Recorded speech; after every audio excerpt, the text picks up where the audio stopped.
Michael Mead, the wine guy here for Vals and Vino. Next up, we're going to talk to you about decanting a wine. Why do you want to decant a wine? The whole reason behind that is several different things. Number one, you want to oxidize it. You want to open it up. Think about being on a long cross-country or international flight. You've been on a plane in a tight little area for 5, 6, 7, 10, 12, 14 hours, and then you get up and you want to move around. Your legs are tired. Everything's kind of been compressed together. Kind of a similar situation here.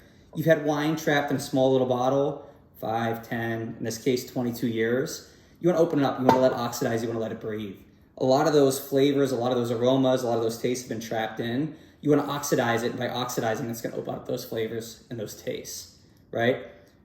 Another thing, especially here when we're talking about aging older wines, as it goes through your tannins in a red wine that allow it to age, that tannic acid actually falls out over time. So one of the things that we're going to go over here is we're actually going to pour it into a decanter to separate it, to get all that sediment out of the bottom of the barrel. And then that way you're not drinking that sediment and you have little pieces of tannic acid stuck in your teeth. The last reason, which doesn't apply here today, is being here in the United States, drinking a lot of California cabs. They're really robust, really full-bodied, a lot of tannins, a lot of acid. Decanting those can actually speed up the aging process and introduce that oxidation, which can actually round it out and take away kind of what I like to call the harshness of those tannins and those acids. And we're going to go through a couple different decanting options right now. First off, you see this nice, big, fancy, cool-looking decanter. This wide body and wide base is actually better suited for younger wines.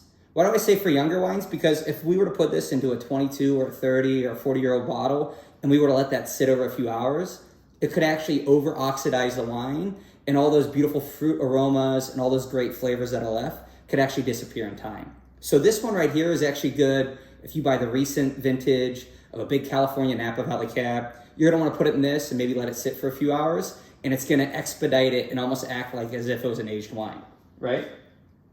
Now, another option, if you're newer to wine or you haven't decided to invest in a decanter yet because there's a million options and they're $5 or $5,000, you don't know where to go, you can always use yourself a nice little glass pitcher or a glass vase, right?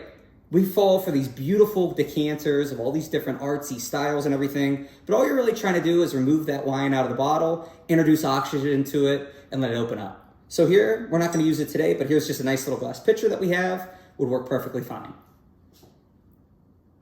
Last but not least, what we're going to use today is we're actually going to use a smaller decanter. Once again, we want to remove the wine from the bottle, but I don't want to over open it up. This wine's 22 years old. It's already kind of on the older side. I want to get it off of the sediment, but I don't want it to open up too wide because I don't want to chug this wine, right? I want to enjoy it. I want to go through it. I want to take my time, but I don't want to lose all those great different flavors and fruit flavors that's on there. So the last thing you're going to need is a light source. The beautiful thing is most of us have an iPhone now. On the iPhone, you have a fantastic little flashlight.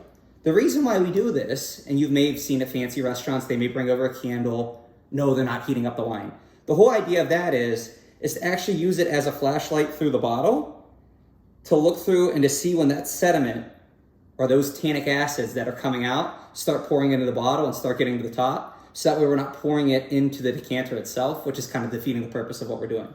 So what we're doing here, let's see if we can set it up, is we're actually getting this going. And the other thing while pouring it is you don't want to pour the bottle completely vertically because we're trying to keep that sediment towards the bottom or toward the side. And if we were to do an aggressive pour over, we would dump out all that sediment onto it, right? The other idea is as we're pouring it, you want the wine to disperse. You want to help oxidize it. So I'm going to put both at an angle, and then that way as it's pouring, it's actually dispersing amongst the decanter. And as you can see here, I kind of have the bottle angled directly over the light. That way I can use it as a source to see when that sediment starts coming. So, other than that, not too scientific. We're gonna let it pour. Oh my gosh, look at that beautiful color. Oh, this thing. I'm excited. Oh, this is gonna be great. I get so excited about drinking old wines. Why do I get excited about drinking old wines? Because they have those tertiary flavors. Those tertiary flavors and aromas actually come from the bottling, or the aging in the bottle, where you get these crazy, where you kind of hear that earthiness, you kind of hear that forest floor. Look at that. We don't have too much sediment either. I can kind of see it a little bit. But that's where you hear things like mushroom or forest floor. And then you can see right there, you can see some of that sediment starting to come out. You can see right here, well, I guess you can't see, but what's left on the bottom is just a tiny little bit of the wine left. That's okay. We're going to call that a sacrificial tax, the aging over time. But now, what we have is a wonderful decanted bottle, ready to go and ready to drink. So what we're going to do is, we're going to pour a little glass to start stiffing this thing. Oh mama.